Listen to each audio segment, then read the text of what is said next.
सुकूने दिल के लिए कुछ तो एहतमाम करूं, ज़रा नज़र जो मिले फिर उन्हें सलाम करूं। मुझे तो होश नहीं, आप मशवरा दीजिए, कहाँ से छेड़ूं फसाना, कहाँ तमाम करूं। ख़वातीन और हज़रात, आप देख रहे हैं सिटी न्यूज़ 021। मैं हूं आपका मेज़बान, मुझे कहते हैं रिजवान नाइक, और आज मेरे साथ मौजूद हैं हमारे बड़े मोअज़्ज़ज़ मेहमान मंसूर नकवी साहब। और मंसूर भाई के बारे में मशहूर यही है कि जी कनाडा में रहते हैं, पाकिस्तान से गए थे कनाडा, और अब कनाडा में एक बहुत बड़े बिजनेसमैन हैं माशाल्लाह से। अल्लाह ताला के काम में मजीद बरकत दे। तो मंसूर भाई को वेलकम कहेंगे, लेकिन उससे पहले मंसूर भाई, welcome to the show, welcome to Pakistan, Karachi. और क्या कहेंगे आप, कैसा फील कर रहे हैं? अब आप कराची आए हुए हैं तो कैसा लग रहा है आपको? Thank you so much having me here. पहले तो हम ये कहेंगे सबको कि आप चाहे कनाडा में हो, हाँ जी, चाहे आप पाकिस्तान में हो, राइट, आपको सिर्फ मेहनत करनी चाहिए। बिल्कुल। जो हमने सीखा है इस 30 साल के अंदर और दुनिया का जो एक थोड़ा सा मज़ा लिया है, वो जो मेहनती इंसान होता है ना, वो दुनिया में कहीं भी हो, वो अपने लिए जगह बना लेता है। बिल्कुल ऐसे ही। अगर मैं आपको अपना बताऊं, लोग लोग पाकिस्तान को बाज़ वक़्त लोग जो है बहुत ब्लेम करते हैं और बहुत एलिगेशन लगाते हैं। तो हम ये नहीं कहते कि ज़ाहिर बात है हर जगह पे कहीं ना कहीं कोई अच्छाई होती है तो कहीं बुराई होती है, लेकिन बीइंग अ पाकिस्तानी, और जब या वो किसी भी कंट्री में उसकी ओरिजिनेटेड है, उसको अपनी कंट्री की रिस्पेक्ट करना बहुत ज़रूरी है। बिल्कुल ऐसे ही। क्योंकि जब आप अपनी कंट्री की रिस्पेक्ट ही नहीं करते हैं तो किसी दूसरी कंट्री को कैसे अडॉप्ट करेंगे, उसकी कैसे रिस्पेक्ट करेंगे। तो चाहे आप किसी भी कंट्री में हो, पाकिस्तान हो, कनाडा हो, वहाँ पर आपको जो है ना वो एक बहुत ही डेडिकेशन के साथ काम करना है। और जब डेडिकेशन से काम करते हैं तो आप अपनी जगह खुद बना लेते हैं। बिल्कुल। अच्छा मंसूर भाई, 90s में आप गए पाकिस्तान से, कराची से, तो उस वक्त क्या थॉट थी, क्या सोच लेकर गए कि क्यों जाना चाहिए, क्या था उस वक्त दिमाग में? मैं बताऊंगा 96 में मैं कनाडा से गया था। मैंने यहाँ से जो है मास्टर ऑफ फिलोसफी किया था, पीएचडी किया था केमिस्ट्री के अंदर। करके गए, पीएचडी जी करके जी गए? जी जी कर जबरदस्त। दिया। तो यहाँ केमिस्ट्री के अंदर, तो जब यहाँ से हम पाकिस्तान से जो है वहाँ पर मैं कनाडा गया, तो यहाँ पर मैं जो मैंने आपको भी गुफ्तगू की जी कि हाँ। वो कहते हैं ना कि आप यहाँ पर क्या हासिल कर रहे, तो यहाँ पर मैं तकरीबन 24 घंटे में से 22 घंटे काम करता था। सही। उस 22 घंटे में अब लोगों को लगेगा कि शायद अभी आप सक्सेस हो जाते हैं तो आप बड़ी बड़ी स्टोरी दे देते हैं, जो आपको ऐसा एक ही। इंसानी माइंड होता है। लेकिन 22 घंटे के अंदर काम करने का ये था कि आपको नेशनल इंस्टीट्यूट ऑफ ओशनोग्राफिक में, मैं साइंटिस्ट था उस वक्त 30 साल पहले, जबरदस्त जबरदस्त। डिफेंस हाउसिंग अथॉरिटी के अंदर मैं प्रोफेसर था। जबरदस्त। निस्वा कोचिंग सेंटर जो कि आयशा मंजिल पे था, है होगा यकीन अभी भी, वहाँ पढ़ाता था। और हाई प्रोफाइल के जो 2 ट्यूशन पढ़ाता था। जबरदस्त। तो मैं समझें कि 2 जॉबें, ट्यूशन सेंटर और ट्यूशन, सही। ये 30 चारों सब काम एक ही दिन में होते थे। जबरदस्त। तो आप समझ लेंगे 22, तो मुझे लगता था कि जिंदगी मेरी में अब जो है वो एक ठहराव सा आ गया है। अब आ गया। अब उस वक्त लगता था ठहराव सा आ गया है कि इससे आगे मैं क्या बढ़ूं। अब 2 घंटे सोना भी जरूरी है। बिल्कुल। और क्या नाम है, तो उस वक्त जो है वो मुझे अपॉर्चुनिटी मिली कि कनाडा की इमिग्रेशन अप्लाई किया और कनाडा चला गया। जबरदस्त। जब मैं वहां गया ना, तो जो मेरा एम्बिशन था वो ये था कि मैं पाकिस्तान को ना भूलूं। बिल्कुल ऐसे। और पाकिस्तान के लिए कुछ करूं। यानी कि बहुत से लोग होते हैं, देखिए पहली तो इंसान की पहचान होती है, मैं लोगों को कहता हूं कि आप जो जो मेरी मेरी यूट्यूब में लाइफ विद मंसूर के अंदर अगर चाहे आप देखें, तो मैं लोगों को ये कहता हूं कि अगर आप अपने आप को जज करें कि आपकी, अगर आप एक इंडिविजुअल हैं और आपके रिश्तेदार, ख़ानदान अमेरिका में भी यकीन होंगे, कनाडा में भी होंगे, मुख्तलिफ कंट्रीज़ के अंदर होंगे, ये जज करें कि जब वो जाने के बाद उन्होंने अपने रिश्तेदारों के लिए क्या किया है, सही, और अपने मुल्क के लिए क्या किया। उसकी सबसे आसान सी पहचान होती है, वो इंडिकेशन बताया। तो हम केमिस्ट्री के आदमी हैं, तो आपको हमारे केमिस्ट्री के अंदर एक टेस्ट होता है, लिटमस टेस्ट कहलाता है। तो वो उसकी पहचान ही होती है कि उन्होंने क्या कोई फाइनेंशियली आपको सपोर्ट कभी किया है या नहीं किया। पहला सवाल तो ये आता है। यकीनन आप मेरे जवाब से एग्री करेंगे कि कोई भी बाहर जाके अपने सब बहन भाइयों सबको भूल जाता है और कहता है कि मैं खुद ही बड़ी मुश्किल से सर्वाइव कर रहा हूँ, तो मैं क्या करूँ। तो मैंने समझता हूँ कि मैंने अपनी ज़िंदगी की जर्नी के अंदर अपनी फैमिली, अपने बहन भाई, पेरेंट्स को पहला सपोर्ट किया, और फिर मैंने सोचा कि मैं पाकिस्तान के लिए कोई काम करूं। आज मुझे बड़ा प्राउड है, कनाडा में तो खैर जो जर्नी वो हम डिस्कस आपसे कर ही लेंगे, लेकिन आज पाकिस्तान के अंदर कनाडा की बदौलत मेरे यहाँ पे 3 ऑफिसेस हैं, एक तौहीद में, एक जौहर में है, एक क्राफ्टन में है, यहाँ पे मेरा सेंटर कैफे है, हमारे 1000+ एम्प्लॉयमेंट है। और मैं जब सोचता हूँ कि मुझे ये अच्छा लगता है कि जब आपके पास कुछ भी नहीं था उस वक्त, मेरे वालिद साहब एक टीचर थे, अब टीचर आदमी का आपका अंदाजा लगा ले कितनी सेविंग होगी। बिल्कुल राइट, तो सर्वाइवल ही होता है, बिल्कुल, क्योंकि ईद के कपड़े भी बनते थे तो खुशी होती थी, कपड़े बन गए। तो अब जब मैं सोचता हूँ कि मैं इतने लोगों को जॉब प्रोवाइड कर सकता हूँ, ये कुछ कर सकता हूँ, तो मैं समझता हूँ कि मैंने अपनी जिंदगी का मकसद हासिल कर लिया। मैं ये सोच लेके कनाडा गया था। आपका सवाल का जवाब मैंने थोड़ा लंबा दिया, लेकिन ये सोच के लिए गया था। अच्छा, अभी इतने सारे एरियाज का आपने नाम लिया, आयशा मंदिर, DHA, ये सारे एरियाज याद तो आती होगी। कनाडा चले गए हैं लेकिन आते भी हैं, लेकिन फिर भी वो जो पुराना वक्त आपका गुजरा याद तो करते होंगे। बिल्कुल, देखिए वो आप वही मैंने आपसे कहना कि अगर कोई अपनी सरजमीन को ही भूल जाए तो फिर तो बेवफा हो गया वो। बिल्कुल ऐसे ही, राइट। तो यकीनन बहुत यादें आती हैं, और हम वन ऑफ द लकीएस्ट में हैं कि हम साल के अंदर 3-4 चक्कर लगा लेते हैं। तो वो क्या नाम है, क्या होता है, एक जैसे वो एक रिलेशनशिप मुकम्मल तौर पर पाकिस्तान से बना हुआ है, लेकिन वो लोग जो कि 10 साल के बाद 15 साल के बाद आते हैं, उनके लिए एक चैलेंज है। अच्छा, अब जब आप गए कनाडा पहुंचे तो कल्चरल शॉक लगा कुछ? यहाँ का कल्चर बिल्कुल डिफरेंट, कनाडा का कल्चर बिल्कुल डिफरेंट, तो कल्चरल शॉक कुछ लगा आपको? देखिए, कल्चरल शॉक मैं समझता हूँ कि मुझे अब लगता है ज़्यादा। अब लगता है, अब ये लगता है कि हम शायद पाकिस्तान कनाडा हो गया है और कनाडा पाकिस्तान हो गया, रोल रिवर्सल हो गया। वो ये हो गया कि जो लोगों की मिथ है यहाँ पे ना, ये मैं आपको तमाम लोग कहूँगा कि वो समझते हैं कि आप कनाडा जाएंगे तो बड़ी मॉडर्न है, और ये अमेरिका जाएंगे बड़े मॉडर्न है, आपके आपके आपके बच्चे जो हैं वो वहाँ पर ज़्यादा सेफ हैं, और यहाँ पर शायद जो है वो ज़्यादा इस्लामिक कल्चर। आप बिलीव करें कि कल्चर जो है ना, वो मैं समझता हूँ कि ज़्यादा इस्लामिक कनाडा में। अच्छा, ज़्यादा सिक्योरिटी आपको वहाँ पर है, अपने मज़हब की प्रोटेक्शन वहाँ पर है, ज़बरदस्त, चाहे हिंदू हो, मुसलमान हो, क्रिश्चियन हो, मोहब्बतें वहाँ पर हैं। तो जो हमारा इस्लाम कहता है, तो मुझे कल्चर शॉक ये लगा है कि हम शायद नॉन मुस्लिम कंट्री से मुस्लिम कंट्री मूव हो गए। जो जो जो जो जो कहना चाहिए ना कि जो सच बोलने की ताकत है वो आप बिलीव नहीं कर सकते हैं, और जो एक दूसरे के काम आते हैं वो आपको बिलीव नहीं कर सकते। क्योंकि वहाँ पर मैंने देखा कम्युनिटीज बनी हुई हैं। बिल्कुल, हमारे यहाँ तो हम हैं ही कम्युनिटी, लेकिन फिर भी नहीं पूछते, मतलब एक कल हकीकत है, ये बिल्कुल हकीकत है। और दूसरी बात है कि हम जो हैं, ये मैं सबसे कहता हूँ कि हम अगर 3 चीज़ों से बाहर हो जाए तो हम जिंदगी का मजा जी लेंगे। आपका किसी भी रीजन ताल्लुक है वो आप अपने तक रखें, कोई भी पॉलिटिक्स से ताल्लुक है आप अपने तक रखें, आपकी फैमिली को कोई इशू है अपने तक रखें। सही। अगर ये तीनों चीज़ों से आप किसी तरह डिस्कशन से ऑफ हो जाए तो जिंदगी का लुत्फ जो है वो आ जाएगा, और हम इसी से हम दूर भागने की कोशिश कर रहे हैं। अच्छा, फिर मैं ये कह सकता हूँ कि मैं जहाँ हूँ वहाँ शोर ही शोर है, झूठ ही झूठ है, और एक दिखावे की दुनिया है। तो बहरहाल ये तो एक खैर बात हो गई, लेकिन आपका एक कॉन्सेप्ट है कि लर्न, अर्न एंड रिटर्न, इस पे लाइट जरा आपने आज डालनी पड़ेगी कि ये क्या है सिलसिला। देखिए, लर्न जब आप करते हैं, जब आपको कोई चीज़, उसके बाद अर्न कैसे करते हो, रिटर्न कैसे करते हैं। मैंने इसमें वीडियो भी बनाई है और मैंने इसमें काफ़ी काम भी किया है कि किसी भी स्टेज पर कहीं पर भी, जो मैंने मल्टीपल बिजनेस, मैं तकरीबन 20+ बिजनेस अपने चला रहा हूँ अल्हम्दुलिल्लाह, और उसके अंदर जब मैं लोगों को कहता हूँ ना कि आपको लर्निंग भी पहले करो और फिर लर्निंग दो भी। सही। मैं आपको कॉन्सेप्ट बताऊं कि वो लोग बड़े फेल है जिंदगी में। ये मेरा आज का, अगर कोई वीडियो देख रहा है तो ये देख सकता है कि अगर आपको कोई हुनर आता है, आप सबसे बड़े चैंपियन जब हैं जब आप वो हुनर किसी को सिखाते हैं। ऐसे ही, बिल्कुल ऐसे ही।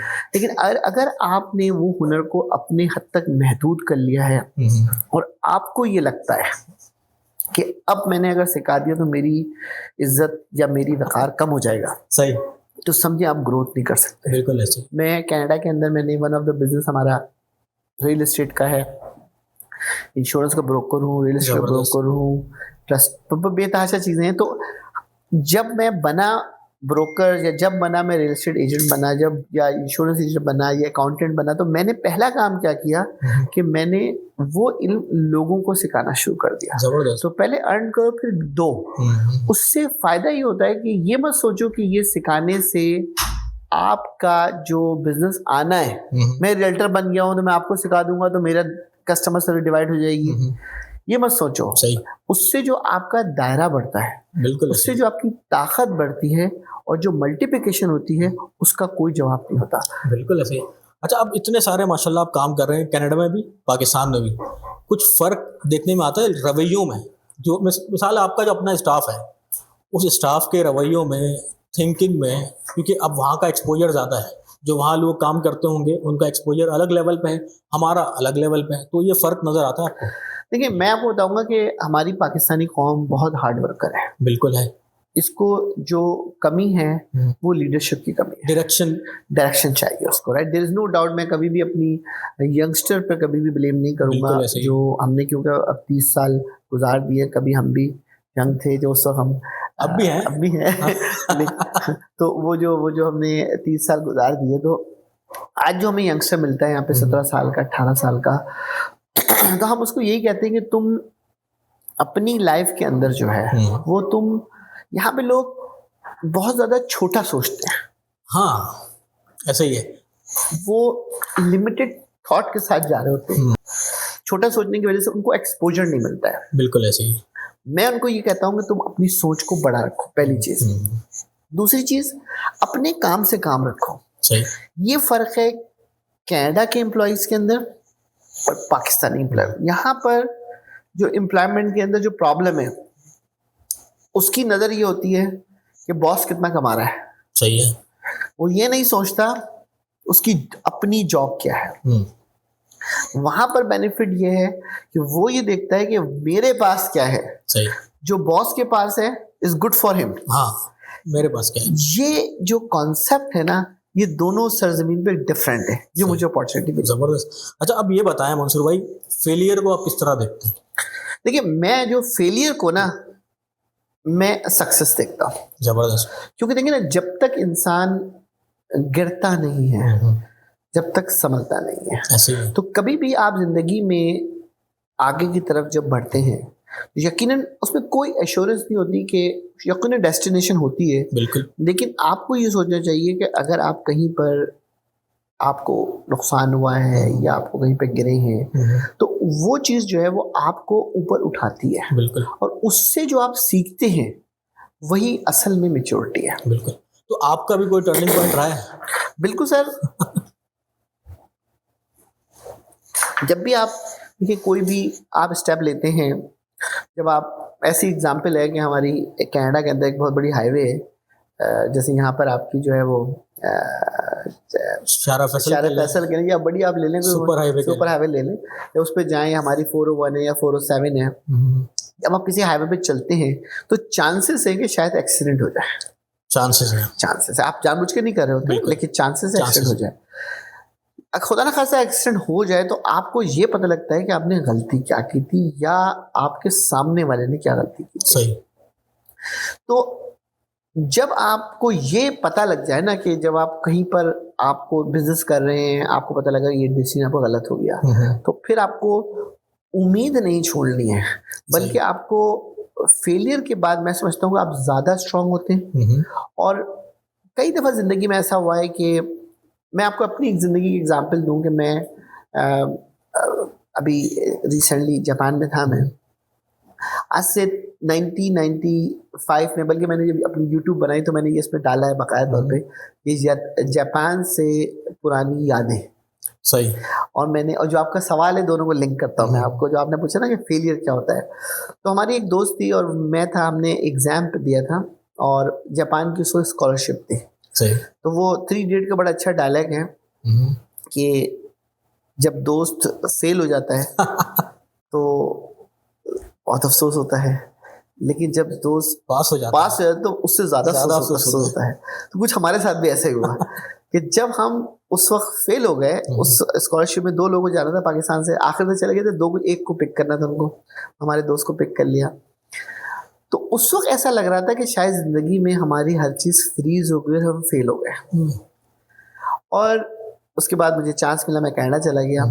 अब जब मैं 30 साल के बाद जापान गया, सही, तो आप यकीन माने मैंने खुदा का शुक्र अदा किया कि मैं उस वक्त फेल हो गया था। सही, क्योंकि जब मैंने देखा जाके, जापान का वंडरफुल कंट्री, बेहतरीन है, साफ है, नीट है, क्लीन है, बेहतरीन है, लोग बहुत अच्छे, लोग ऐसे हैं कि मैं अपने पाकिस्तानी को खास तौर पे कहूँगा कि, और मैं चाहूँगा ये कल्चर बिल्ड हो।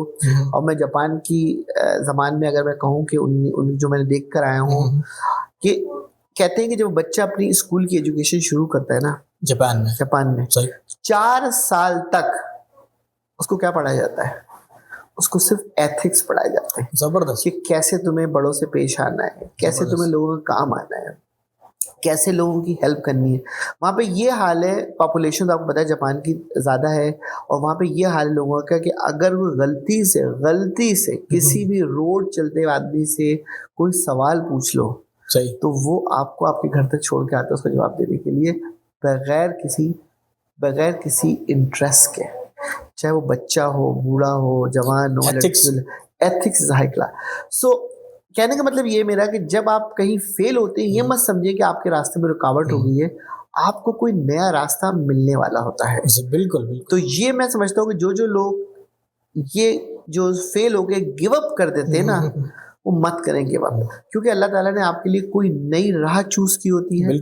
और आपको उस फेलियर से सबक ये सीखना है कि मुझे इससे ज्यादा बेहतर कैसे बनना है। अब यकीन माने मैंने इस चीज को अपने सामने लाइफ में लेके चला हूँ, और कई जगहों पे फेल हुआ हूँ, लेकिन जब उस फेलियर को अपने साथ अटैच किया है और जब कोई दूसरा डिसीजन लिया है, तो जो उसके रिजल्ट आए ना, वो अनबिलीवेबल है। जबरदस्त।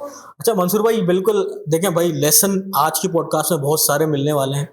और पहला लेसन ये है कि हार नहीं माननी, और जब तक हम खुद को हार नहीं मानते खुद से, जब तक कोई और भी हमें हरा नहीं सकता। तो ये लेसन है, गिव अप नहीं करना।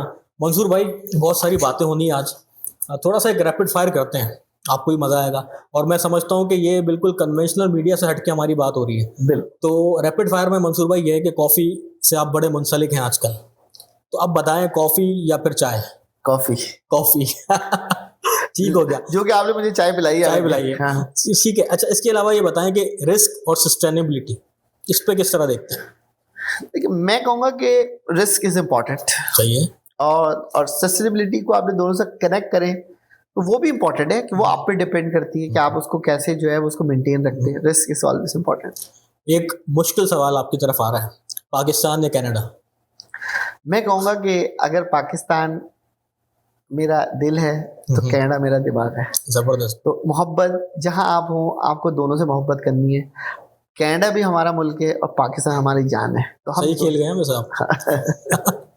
अच्छा, ये बताएं कि अब जो यंग एंटरप्रेन्योर्स यहाँ से जाना चाहते हैं कनाडा, तो वो क्या तैयारी करके आए वहाँ पर? क्योंकि आपको पता है अब हालात बदल चुके हैं, इन 30 सालों में बहुत चीज़ें तब्दील हो गई हैं, और खासकर जो हमारा जो PKR जो हमारी रुपीज़ हैं वो बहुत ज़्यादा डी वैल्यू हो गई है। तो फाइनेंशियली एस्पेक्ट भी बहुत ज़्यादा है। तो किस तरह की तैयारी करके आए? कंपटीशन बहुत है, तो इस पर बताएं। देखिए, मैं आपको तमाम यंगस्टर को बोलूँगा कि, और तमाम उन लोगों को बोलूँगा जो यहाँ पे समझते हैं जिनके पास पैसा है। देखिए, मेरी बुक में जो मैंने सीखा है, शायद मेरी बात से ऑडियंस बिलीव ना करें, जिनके पास जितना भी पैसा है, कितना पैसा होगा आपके पास? आपके पास होगा 1 करोड़, 2 करोड़, 10 करोड़, 20 करोड़, कितना होगा पैसा आपके पास? जब उसको कन्वर्ट करेंगे तो वो 5 लाख, 6 लाख, 7 लाख, मिलियन डॉलर के अंदर कन्वर्ट होगा। 20 करोड़ पे भी ऐसे ही है। मिलियन के अंदर, मिलियन बात कर रहा हूँ उन लोगों की जो कि यहाँ पे 1% लोग हैं 20 करोड़ के, राइट? आम आदमी के पास तो कुछ भी नहीं है, राइट? तो मैं तो जिनके पास मिलियन है उनसे भी रिक्वेस्ट करूंगा, और जिनके पास नहीं है उनको मैं कहूंगा कि सर वेलकम टू कनाडा। दोनों को मैं बराबर ही पेस में रखता हूँ। जिनके पास मिलियन उनसे रिक्वेस्ट करूंगा, खुदा के वास्ते पैसा मत लेके जाओ, चाहिए अपने मुल्क में छोड़ दो, अपना इल्म लेके जाओ वहां पर। और जिनके पास नहीं है वो तो लकी है, वो अपना इल्म लेके जाएं। तो जिन लोगों की ये मिथ है कि अगर हमारे पास पैसा नहीं है तो हम सक्सेस नहीं होंगे, तो ये उनकी गलत मिथ है। Canada is a land of opportunity. बिल्कुल। आपको तैयार रहना है कि हर किस्म काम करने के लिए। वो लोग, मैंने आपने जैसे ही कहा ना कि ज़रूरी नहीं है कि एक उसकी एक अच्छी सी एग्जांपल है कि अगर आप निकम्मे पाकिस्तान में एजुकेशन हासिल करने में हैं, जहाज़ पे बैठ के उड़कर कनाडा का सफ़र कर लेने से आपके माइंड में कोई चेंज तो नहीं आ जाएगा? ऐसे ही आप वहाँ भी निकम्मे रहेंगे। बिल्कुल ऐसे ही। तो अगर जो लोग हार्ड वर्कर यहाँ पर हैं और किसी भी काम को मायूब नहीं समझते, जैसे अब तो खैर फिर भी 2026 आ गया है, पाकिस्तान में भी एजुकेशन आ गई है और हर काम का लोग वेटेज देने लगे हैं। ऐसे ही है। शर्म ये नहीं है कि हम अगर टैक्सी चला रहे हैं तो पता नहीं हमारी इंसल्ट हो जाएगी। एग्जैक्टली। हम छोले बेच लेंगे तो पता नहीं क्या हो जाएगा। ये वाली सोच अगर आप अपने साथ लेके जाएंगे ना, मुझे कोई काम मिलेगा वहाँ मैं कर लूँगा, कोई एक्शन होगा मैं कर लूँगा, मैं समझता हूँ कि आपकी जो सक्सेस है ना वो कनाडा बिल्कुल कर सकते हैं।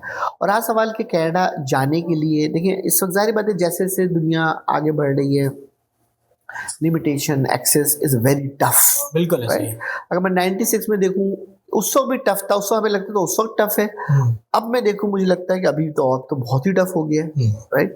लेकिन दोनों सूरतों में ये कि लोग आज भी जा रहे हैं और लोग 96 में भी जा रहे थे। तो लिहाजा जाने के लिए आपकी अपनी डेडिकेशन चाहिए सर। अगर आपने डिसाइड कर लिया है जाना है, लेकिन जाने का हरगिज मतलब नहीं है कि वहाँ जाके आप कामयाब हो जाएंगे, क्योंकि जाने के लिए इम्पोर्टेंट कनाडा जैसे मुल्क के अंदर है कि आपको, मेरी बुक के अंदर आपको यंग होना ज़रूरी है। अगर आपकी एज 24-25 साल है तो ही आप कनाडा जाएं, ठीक है। लेकिन अगर आप 40 प्लस हो गए हैं, 45 हो गई है, तो अपने इस ज़ईफ़ कांधों पर मज़ीद बोझ नहीं दें, क्योंकि आप वो प्रेशर बर्दाश्त ही नहीं कर सकते जो प्रेशर वहाँ पर है, जो एक्सपेंसेस वहाँ पर हैं, और ये आप अपनी फैमिली को कैसे सपोर्ट करेंगे। There is a lot of challenges also, right. तो Canada is a wonderful land, wonderful country, लेकिन it's for the young, started from the youngster, right. लेकिन अगर आप सर्टेन एज के पास जाएंगे तो you have to be very hard working, very hard work. मैं खुद कनाडा जो है वो 22 साल 23 साल की उम्र में गया था, और क्या नाम है, अब मुझे पता है कि मैंने वहाँ जाके जो स्ट्रगल की है, मैं जानता हूँ, अल्लाह जानता है। तो जिस वक्त आप बता रहे हैं उस वक्त फिलॉसफी कर चुके थे ना जी, तो उस वक्त आप मतलब इतना सब कुछ करने के बाद फिर आप गए थे, तो अभी आप मुझे ये बताइएगा कि इतनी आपने मतलब उतार चढ़ाव भी देखे और आपने अभी 3 इडियट्स का नाम भी ले लिया, तो अगर आपको लगता है कि कोई मूवी जिसका टाइटल आप कहें यार ये मेरी लाइफ के ऊपर है, तो कोई ऐसा है ज़हन में? मैं ये कहूँगा कि मूवी मेरी ये कि मुझे लगता है कि शायद ज़िंदगी जो है ना वो ऐसा सफ़र है कि जिसके अंदर आपको हमेशा मुसलसल बिजी रहना चाहिए। हमारी कंपनी का नाम MB है, जिसको हम कहते हैं मंसूर ब्रदर कहते हैं, लेकिन हमारे तमाम लोग जो हमारे तमाम लोग हैं उसको उन्होंने नाम चेंज कर दिया। उन्होंने कहा भाई ये तुम्हारा नाम मंसूर गलत है, इसका नाम रख दो मुसलसल बिजी, मुसलसल बिजी, राइट। तो क्योंकि जब तक आपको काम का भूत अपने ऊपर सवार नहीं करेंगे आप, और काम को आप इंजॉयमेंट में तब्दील नहीं करेंगे, यानी आपको लगेगा आप जॉब पे जा रहे हो, माय गॉड मैं थक गया, अब 9 बज गए, अब 5 बज गए, अब घर जाना है, अरे बस 5 फिर लेट हो गए 10 मिनट, तो अब आप काम को, वर्क को एंजॉय नहीं कर सकते। तो मैं समझता हूँ, मुझसे पूछे तो मैं कहूँगा जो कंटिन्यूएशन ऑफ वर्क है ना, ये मैं समझता हूँ कि मेरी एक सक्सेस की स्टोरी है। ज़बरदस्त। अच्छा मंसूर भाई, मैंने आपका यूट्यूब चैनल देखा, उसमें एक वीडियो देखी जिसमें था कि आप कनाडा में कंपनी फॉर्म कर सकते हैं $5,000 में, इसके पीछे क्या राज है, ये ज़रा बताएं। देखिए वो लोग जो कि समझते हैं कि हमें कनाडा जाके, देखिए एक बात मैं आपको इस शो की मदद से आपको बताऊं कि सक्सेस के लिए आपको ख़ास तौर पे कनाडा जैसे मुल्क के अंदर अगर आप जॉब पे डिपेंडेंट होंगे तो सवाए बर्बादी को और कुछ नहीं होगा। अच्छा। क्योंकि आप 2-2.5 हज़ार कमाएंगे, 3 हज़ार कमाएंगे, ना खुद खा पाएंगे, ना बच्चों को खा पाएंगे, ना बेबियों को खिला पाएंगे। वही कहानी होगी बहन भाई ये वो पाकिस्तान जिंदाबाद, सब कुछ फेल हो गया, वो कुछ नहीं कर सकते आप, क्योंकि आप अपनी ही सर्वाइवल के अंदर फंस चुके हो गए। ठीक हो गया। उसके लिए आपको बहुत ज़रूरी है कि आपको बिजनेस माइंड चाहिए है। सही। उसके लिए अगर आप बिजनेस को इस्टेब्लिश कर लेते हैं, और यकीनन बिजनेस करते वक्त आपको उसमें छोटे से स्टार्ट करना पड़ता है। सही। अपनी कॉर्पोरेशन रजिस्टर कराएं, आपको बहुत सस्ता है, $3-4 हज़ार में काम हो जाता है। अगर आपके पास पैसे नहीं है, जाहिर बात है कनाडा लैंड ऑफ अपॉर्चुनिटी, आपको बैंकों से लोन मिल जाएगा। आपको ये नियत होनी चाहिए पे करना है। क्रेडिट स्कोर बहुत इंपॉर्टेंट है। तो अगर आप बिजनेस आइडिया को अपने सामने रखेंगे और बिजनेस की थॉट को लेकर आएंगे तो आप यकीनन जो है एक नए रास्ते के भी निकल जाएंगे। थोड़े दिन की परेशानी जरूर होगी, सही, लेकिन फिर जो सफर है ना वो बहुत जबरदस्त गुजरेगा। जबरदस्त। अच्छा, अब जिस तरह आपने बात की थी कि जो भी बाहर जाना मतलब कनाडा आना चाहते हैं तो मैक्सिमम 24 साल हो एज, 25 साल हो, तो अब इसमें यह है कि स्कोरिंग भी एक कैलकुलेट की जाती है ना, वो तो आप अभी बताएंगे जो भी कंसल्टेंसी से रिलेटेड होता है। तो उसमें जब एज बढ़ती है तो वो स्कोरिंग नेगेटिव होती जाती है, उस पर ही बात करें और फिर आप थोड़ी सी अपनी कंसल्टेंसी को भी बताएं कि कहाँ तक पहुंची, किस लेवल पे है। देखिए, मैं आपको बताऊं कि मेरी बेटी खुद जो है वो माशाल्लाह से अब इमिग्रेशन लॉयर है और क्या नाम है, हम कंसल्टेंसी लोगों को देते रहते हैं। ज़बरदस्त। कि कैसे जो है वो आप इमिग्रेशन के ज़रिए जो है वो आप कनाडा आ सकते हैं या वर्क परमिट के जरिए आ सकते हैं या स्टूडेंट वीज़े के आ सकते हैं। तो उसके लिए जब जो मेजर फैक्टर है कि अगर आपने 3 चीज़ें इंपॉर्टेंट, एज आपकी, बैचलर आपके पास हो और आपने जो है वो आईलेट का एग्जाम दिया हो, यानी अगर ये तीनों चीज़ों का कम्बिनेशन मौजूद है तो कैटेगरी आपको कहीं ना कहीं फाइंड कर लेंगे, आप जो ज़रूरत कर लेंगे, फाइंड कर लेंगे। और अगर आपको 2, 2.5, 3 साल के प्रोसेस के अंदर आप जो है वो आप इंटरव्यू कैटेगरी के अंदर आप दाखिल हो जाएंगे कनाडा के अंदर, राइट। लेकिन शर्त यही है कि आपको ये कहीं ना कहीं तीनों चीज़ें आपस में मिक्स हो रही हो, तो आपको कोई भी कैटेगरी के अंदर आप करके आप अपने आप को सेटल कर सकते हैं। तो सबसे इम्पोर्टेंट चीज़ यही है कि आपका एजुकेशन, अगर आपने मास्टर किया हुआ है तो और भी अच्छा है, आपके स्कोर बढ़ जाएंगे। आपके एज आपकी जितनी कम है उतने आपके प्लस पॉइंट है। एज जितनी आपकी बढ़ती चली जाएगी, 40 हो गया, 45 है, 50, 55 है, आपका डिक्लाइन हो जाएगा। आपका वो हो जाएगा कि भाई ये उनके जहन में भी उनको भी पता है कनाडा को भाई कि जितना यंग जाएगा उतना ब्लड होगा। वो इसी तरह देखते हैं कि हमारे लिए भी क्या बेनिफिट है, उनके लिए क्या बेनिफिट है। और दूसरी बात है कि ये लोग कनाडा वगैरह या यूएस के अंदर जो इमिग्रेशन दे रहे होते हैं, ये टेक्निकली बज़ाहिर लग रहा है कि वो आपको दे रहे हैं, लेकिन वो टेक्निकली जो दे रहे हैं ना वो नेक्स्ट जनरेशन को दे रहे हैं। वो चाहते हैं कि जो हमारे बच्चे हो ना वो बिल्कुल उनके कल्चर के अंदर बिल्ड हो और नए तरीके से जाए। हम तो एक तरह के लिए सीड होते हैं सिर्फ कि, और बोले उसको चाहते हैं कि वो इस तरह से यंग को लेकर आए ताकि वो इकोनॉमिक में बोझ ना बने, कम से कम अपनी जिंदगी के सफर तो गुजारते हैं। बिल्कुल। लेकिन अगर उसमें आप स्मार्ट हो जाए और आप ये समझ लें कि मैं कुछ करना चाहता हूँ, तो यकीनन मैं समझता हूँ कि nobody can stop you, which I see in my life in 30 years in Canada। कि मैं समझता हूँ कि sky is the limit। मेरा बेटा मिनहाल अब्बास है और आप सोचें कि मैं being a Pakistani, being a Muslim, being a immigrant, मेरी next जो वर्किंग है इस वक्त, ऑलरेडी वर्किंग के इस वीडियो की वजह से आप मेरी वीडियो सेव रखिएगा और आप देखिएगा विद इन 10 to 12 ईयर के अंदर आप देखेंगे मिनहाल जो है he will become prime minister of Canada. तो ये चीज ये जो आपको मैं जो कह रहा हूँ ना, आपको ये कहना आसान नहीं है। बिल्कुल ऐसे ही ये आसान नहीं है, राइट। अब ये सोच जब आप लेकर आते हैं ना, वहीं पे चेंज आती है आपके पास। क्योंकि अब जिस तरह आप अक्सर कहते हैं कि असल जो आपकी चेंज आता है वो माइंडसेट से ही आता है। जिस तरह हम चीज़ों को सोचते हैं, जो हम परसीव करते हैं, उसी के मुताबिक चीज़ें बदलती हैं। अच्छा, अब आज की हमारी जो नशिस्त लगी, तो इसमें एक आखिरी बात मैं आपसे ये ज़रूर पूछना चाहूँगा कि कनाडा का इंफ्रास्ट्रक्चर आपने देखा, कराची का भी देख रहे हैं, तो क्या कहना चाहेंगे आप? हमें कहते हैं, आप क्या कहना चाहेंगे? हम आपको यही कहना चाहेंगे कि सिर्फ अफसोस के अलावा कुछ नहीं होता। अफसोस के अलावा कुछ नहीं होता। ज़ीस्त की बकिया मांदा सांसों ने अगर वफा की तो इंशाल्लाह आपसे मुलाकात होगी जल्द। अपना बेहद ख्याल रखिएगा, मुझे कीजिएगा शामिल अपनी दुआओं में। फ़ी अमानिल्लाह, रब राखा, अल्लाह हाफिज़। पाकिस्तान जिंदाबाद।